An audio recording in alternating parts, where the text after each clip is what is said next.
When I saw The Force Awakens a second time, I enjoyed the movie even more. When I saw Rogue One a second time, it didn't change my overall thoughts about the movie. I still had a meh feeling about it. And with The Last Jedi, I like it even more than the first time I saw it. Do I still have the same criticisms that I had after my first viewing? Yes.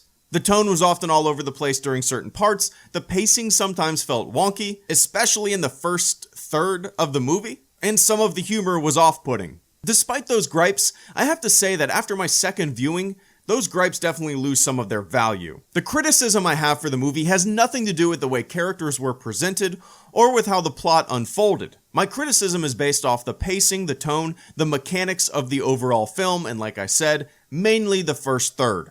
I still feel like the strongest parts of the film are when Luke, Rey, and Kylo are on screen. The training sequences were fun and interesting. Kylo Ren's struggle was great to watch. When Snoke tells Kylo how disappointed he is in him, a child in a mask, take that ridiculous thing off, I loved it. Those three characters, Luke, Rey, and Kylo, make this movie. In terms of the humor, there was really only one thing that got me. It was when Rey is training and she chops that rock in half and the rock goes rolling down and it wrecks the caretaker's cart, their wheelbarrow. That was really the only moment of humor that got me.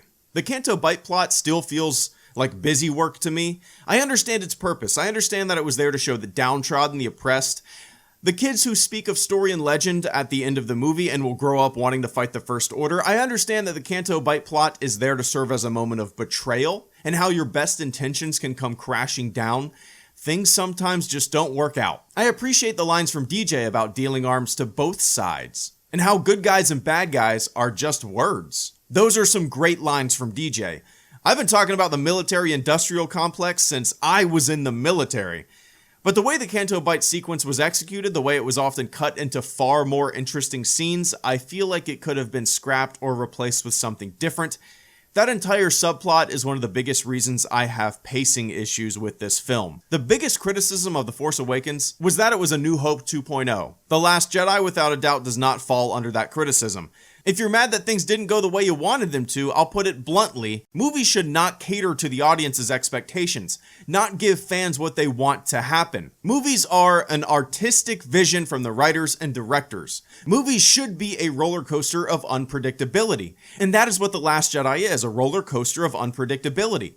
And it's okay to not like the roller coaster. It's okay to not like the movie. And at the same time, it's okay to like a movie, or love a movie. I do not understand how some people are so black and white about this shit. You either have to love it or hate it. It's so goddamn fucking stupid. You like The Last Jedi, you Disney shill? You didn't like Rogue One? You're not a real fan.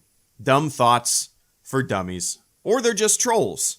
I cannot stress enough how much I enjoyed the Kylo and Rey Force connection. It made these two characters who are both mysterious to one another connected. They learned about one another. They sympathized with one another. They both are struggling, and they both could relate to one another. It served to connect the spectrums. It served to connect these two characters. It served to further the Force mythos and add layers to the Luke and Leia, Luke and Vader connection that we saw in the original trilogy. It was great on so many levels. And when Kylo looks down at his glove and there's water on his glove from the island that Rey was on, it was such an interesting moment.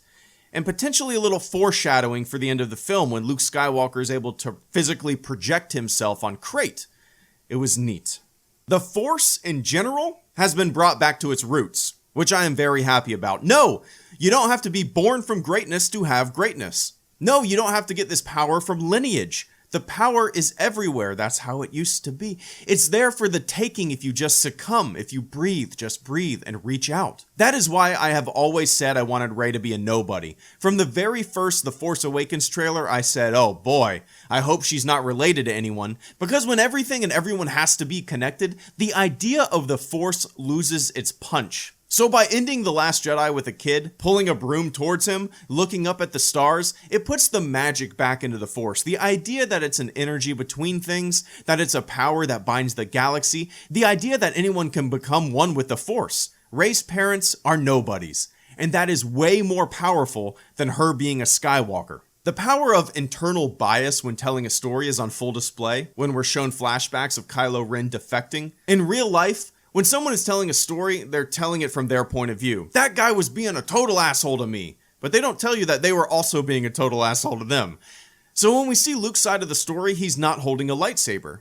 He's crying. He's just going to talk to Ben. He's being good guy Luke, as he sees it. And when we see Kylo Ren's side of the story, Luke looks like an absolute madman, the green glow of the lightsaber illuminating, ready to strike him down. And when Rey confronts Luke about the differing stories, Luke gives a more balanced account of the event. He basically says for a brief moment he lost it. For a brief moment he was ready to destroy Ben Solo. But that moment was fleeting, and he realized what he was about to do. Ben, no! These flashbacks, and how they compounded on one another with more information, was so well done. So yeah, I like The Last Jedi.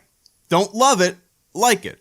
Yes, there are problems with the mechanics of the film, primarily the pacing by jumping all over the place, and the tone by cutting interesting and deep sequences with goofy one-liners or visual gags. I called the movie a jumbled mess on Twitter the day after I saw it, and at times, that is what it is, a jumbled mess. But as the movie progresses, things start to get more focused.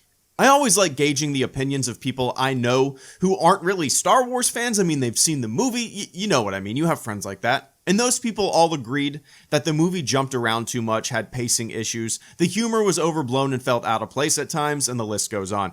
And I agree. Most of my problems with the film had nothing to do with the story or the presentation of the characters. They had to do with the mechanics of the film. When The Last Jedi is on, it's on. When it's good, it's really good. But when The Last Jedi is bad, it's bad. Cringeworthy, even. The humor falls completely flat for me in almost every single instance. I talked about the humor in my first viewing review, and how sometimes really interesting or somber or serious moments are cut by a completely unnecessary joke. And in both theaters I've seen the movie in, the vast majority of the jokes fell flat. I mean, occasionally you would hear a little chuckle, but for the most part, there were like 2 people laughing. And those people laughed at everything. I'm sure you've sat next to those kind of people at the movie theater. They're laughing at things that aren't funny, even. So when someone is laughing at every single thing, and no one else is laughing, that says something about the movie's humor.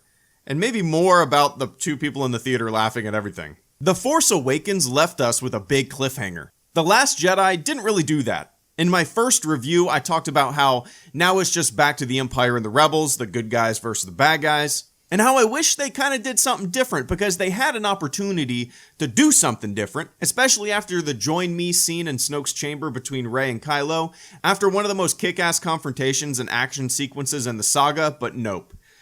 Just back to the same old same old. I guess that's what episode 9 will be. Rebels vs. Empire, with a different name.